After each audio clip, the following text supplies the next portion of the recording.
La actitud de Jesús frente a los pecadores es muy llamativa, no solamente para los fariseos, que lo juzgarán duramente por amar, acercarse y comer con los pecadores, sino precisamente es llamativa a los pecadores. Un hombre que es capaz de mirarlos con misericordia, de tratarlos con amor, no precisamente porque se hayan convertido, sino que pretende acercarse a ellos para hacer su medicina y después de eso ellos podrán convertirse, o sea, podrán volver a Dios. El texto que vamos a analizar en el día de hoy es Mateo, en el capítulo 9, versículos 9 al 13. El llamado de Leví, como le dicen en Marcos en el capítulo 2, versículo 13, o en Lucas en el capítulo 5, versículo 27. Pero precisamente en Mateo, él se llama a sí mismo Mateo, un cobrador de impuestos. El texto empieza diciendo, cuando salía de allí, vio a un cobrador de impuestos sentado en su escritorio haciendo su trabajo, cobrando impuestos. ¿Cuál es el texto anterior? Recuerden que esta es la enseñanza más grande de la Biblia, leer en contexto. ¿Cuál es el texto anterior que nos presenta Mateo? Jesús venía de sanar a un paralítico al que primero le perdonan los pecados y por eso se crea la controversia con los fariseos. El pecador le perdona los pecados y por eso es levantado. Y luego entonces se va a encontrar con este hombre que es señalado por todos, un publicano, o sea, un cobrador de impuestos. Solamente pensemos la situación en la que estaban sus conciudadanos o paisanos que debían pagarle al imperio de Roma impuestos por lo poco que ganaban. Era una situación muy difícil y el que lo hacía como un trabajo era señalado, no solo por los suyos, como un descarado, cómo me cobra, cómo hace esto conociéndome, sabiendo qué es lo que yo tengo, qué es lo que yo hago, que no puedo pagar el impuesto, sino además el imperio lo señalaba como vendido. Este es Mateo, odiado por todos, al que Jesús mira con ternura.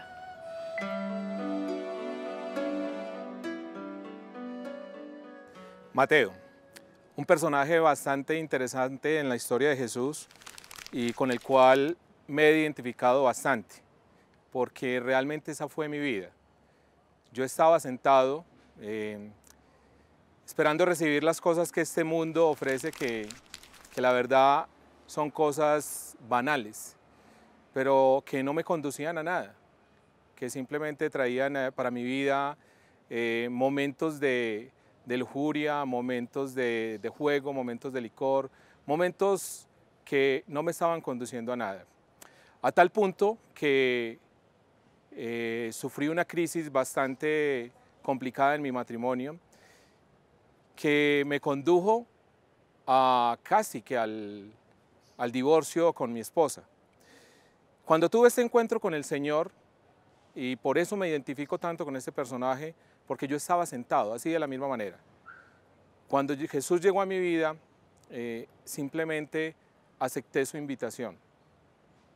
No me pregunté, no hice cuestionamientos del por qué, sino que simplemente me levanté y lo seguí. Lo escuché. Eso fue lo que me pasó en principio. Quería sanar todas esas situaciones que estaban en ese momento en mi vida, pasando por mi vida, y que no me permitían tener una vida sana, no solamente para mí, sino para mi familia. Situaciones con las cuales cada día iba afectando a esos seres queridos, a mi esposa, a mis hijos, a mis padres, y que no hacían sino cada día marchitar ese amor de familia que tenía yo, ese regalo tan maravilloso que me había dado el Señor. Cuando decidí seguirlo, lo hice con toda la fe y la esperanza, con toda la convicción de que Él era el mejor camino, de que Él y solo Él me podía conducir a mejores praderas. de que con la ayuda de Él yo podía encontrarme conmigo mismo, encontrarlo a Él, pero a su vez encontrarme conmigo mismo y poder seguir adelante, ya no solo, sino de su mano, ya no esperanzado en las cosas que este mundo me ofrecía, sino simplemente dejarme guiar por Él. Por eso me identifico tanto con Mateo, porque eso fue lo que él hizo. No pronunció palabra alguna, sino que simplemente lo miró a los ojos y siguió su camino detrás del Señor.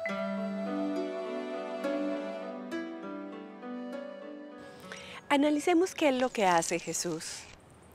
Jesús sale de la casa donde ha levantado al pecador que estaba paralizado por eso y sale de allí, pasa por delante de la mesa de impuestos y mira a Mateo.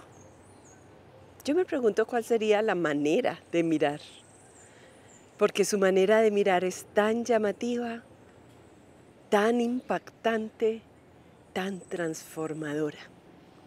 Uno de los cuadros más maravillosos, el llamado de Leví de Caravaggio, nos ayuda a comprender esta escena. Mateo, sumido en las sombras, está sentado en la mesa donde trabaja, tal vez también paralizado como el otro pecador. Y así como ese pecador necesita ser levantado, necesita que se le modifique su existencia, que se le cambie, se le transforme su existencia, para que pase de la muerte a la vida. Y Jesús lo mira. A él nadie lo miraba, cómo mirar a un pecador, cómo relacionarse con él. El Salmo en el capítulo 1, versículo 1, dice, no relacionarse con los impíos. Es ser como un árbol plantado a la vera de un río, que da fruto a su tiempo. Por eso, con Mateo nadie se relacionaba. Pero Jesús sí. Y así como había mirado a Pedro, a Santiago, a Juan, a Andrés, a ellos también los miró para que lo siguieran. También llama a Leví. Pero hay algo importante en esto. El hecho de que Jesús se comporta como Dios es la manera de ser de Dios, que ama al pecador, no al pecado. Esta escena se desarrolla en 3 momentos. El primero es el pasar de Jesús y poner sus ojos en el pecador.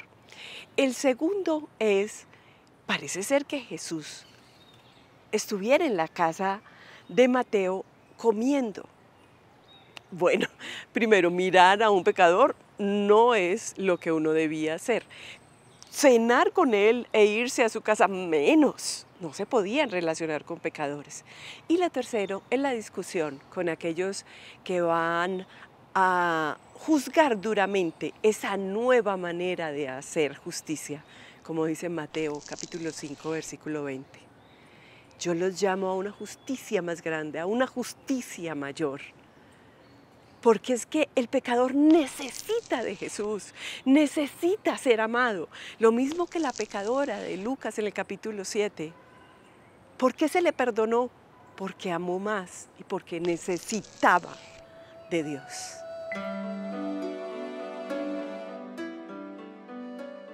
Cuando él tomó la decisión de pararse y seguirlo, él me mostró que era lo mismo que yo tenía que hacer.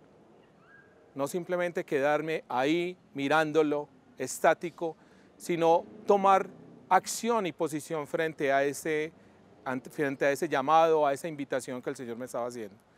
Por eso decidí, igual que Mateo, pararme y seguirlo, invitarlo a mi casa, porque esa era la mayor ausencia que yo tenía en mi vida, que no tenía al Señor ni en mi vida ni en mi hogar. Cuando tomé la decisión de pararme y seguirlo y de invitarlo a mi hogar, pues definitivamente mi vida dio un vuelco tremendo porque ya puse a ese Jesús como centro de mi hogar. Y esa persona impulsiva, esa persona grosera, esa persona que no pensaba para hablar ni para actuar, ya con el tiempo y con ese llamado de Jesús se fue transformando. simplemente el Señor actuó en mi vida, yo dejé que Él actuara y con eso pude encontrar que mi mundo ya no era ese mundo que me ofrecía la calle, que mi mundo estaba en mi casa, con mi esposa, con mis hijos, en mi hogar. Pude entender que la verdadera felicidad no es lo que el mundo te ofrece. La verdadera felicidad es tener a Dios en el corazón, tenerlo en el centro de nuestro hogar, tenerlo en el centro de nuestras vidas, de nuestro trabajo, que todos nuestros proyectos estén puestos en Él. Cuando yo permití que Él entrara a mi casa, no solamente yo, para mi sorpresa es que tanto mi esposa como mis hijos también escucharon ese llamado y también decidieron actuar, no se quedaron callados, no se quedaron quietos, no se quedaron estáticos, simplemente también atendieron ese llamado y continuaron ese camino conmigo. Hoy en día, a Dios gracias, somos una familia más unida, una familia que nos escuchamos, que estamos en un proceso, sí, claro que sí, porque no somos santos.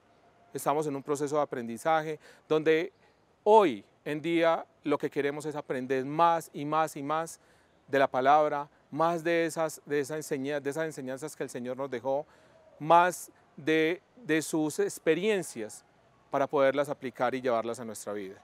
Hoy cuento, y lo digo con mucho orgullo y con mucho amor, de que tengo la fortuna, tengo la bendición de tener una familia más unida, de tener una familia donde nos escuchamos más, de tener una familia donde el diálogo existe más. ¿Pero cuándo fue eso? Cuando tomamos la misma decisión que tomó Mateo, de pararnos, seguirlo, pero en especial dejarlo entrar en nuestro hogar, dejarlo entrar en nuestras vidas y permitir que Él actuara y nos transformara.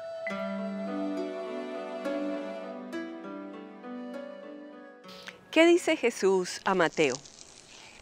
Simple y sencillamente, sígueme. Y Mateo se levanta, porque pongámonos a pensar qué hubiera pasado si Mateo se encierra en sí mismo y dice, no, no soy digno de seguirlo, o pone 1000 condiciones, o nada de eso, lo sigue. Y el seguir a Jesús es la opción por una vida nueva. Estar con Jesús, conocerlo a Él, es optar por Él y por la posibilidad de cambiar nuestra existencia. Después se acercarán los fariseos a los discípulos y le dirán, ¿cómo es que tu maestro come con pecadores? Ya les había anotado anteriormente que no se podía comer con pecadores. Para los judíos la comida era la posibilidad de compartir la vida, de compartir la existencia. Y qué bien lo sabe Jesús, claro. En la medida en que yo comparta mi vida, comparta en lo que creo, comparta la palabra, ahí es donde se transforma la existencia. ¿Dónde estaban comiendo? ¿Y dónde comemos nosotros? En la iglesia, que es casa, que es comida, que es mesa. Ahí es a donde llegan los pecadores. Jesús les habla, es que los que están sanos no necesitan médicos, son precisamente los que están enfermos, los que necesitan del médico. Se está refiriendo a dos textos en particular, Salmo 147, versículo 3, e Isaías 61, versículo 1. Dios, que es médico de los que están enfermos.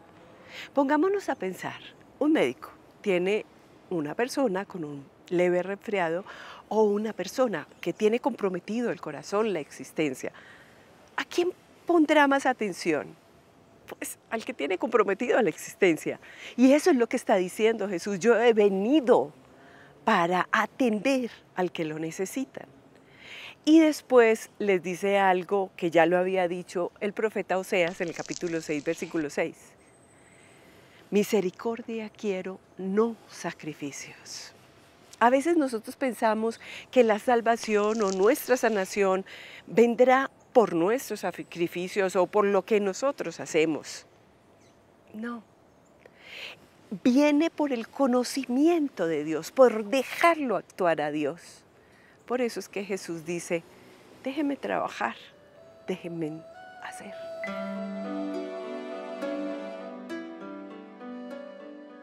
Mateo me dejó 3 enseñanzas muy bonitas para mi vida. Cuando leía este evangelio me preguntaba muchas cosas y relacionaba esas enseñanzas que Mateo dejó o que el Señor le dejó a Mateo aplicables en mi vida. Una, escucharlo para obtener una respuesta. Esa respuesta que el Señor me dio después de haber tenido ese encuentro personal con Él. Dos, levantarme para seguirlo. No solamente quedarme estático, sino llamarlo a mi mesa, llamarlo a mi casa, llamarlo a mi vida. Implicarlo en mis proyectos, implicarlo en mi hogar. Y tres, ¿a qué me estaba invitando?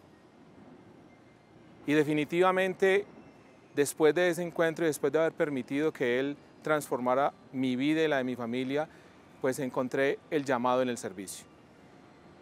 Ese servicio que hoy en día, no solamente a mí, sino a mi familia, nos tiene involucrados de gran parte de nuestro tiempo sirviéndole al Señor. Sirviéndole como esos instrumentos que Él quiere que seamos aquí en la tierra. Instrumentos para que aquellos hermanitos y hermanitas que de pronto andan perdidos, llenos y confundidos por lo que este mundo nos ofrece, llenos de pecado, llenos de perturbaciones, llenos de cuestionamientos, es que nosotros seamos los instrumentos para ir por ellos, para traerlos a ese redil nuevamente. Mateo nos deja una gran enseñanza a mí en lo particular, porque me dice que no debo quedarme quieto, que siempre debo escuchar el llamado del Señor, debo levantarme y seguirlo, pero también ser ese instrumento que Él quiere que yo sea para servirle aquí en la tierra, para que otros hermanos y otras hermanas encuentren la felicidad que solamente se puede encontrar cuando uno camina en los caminos del Señor.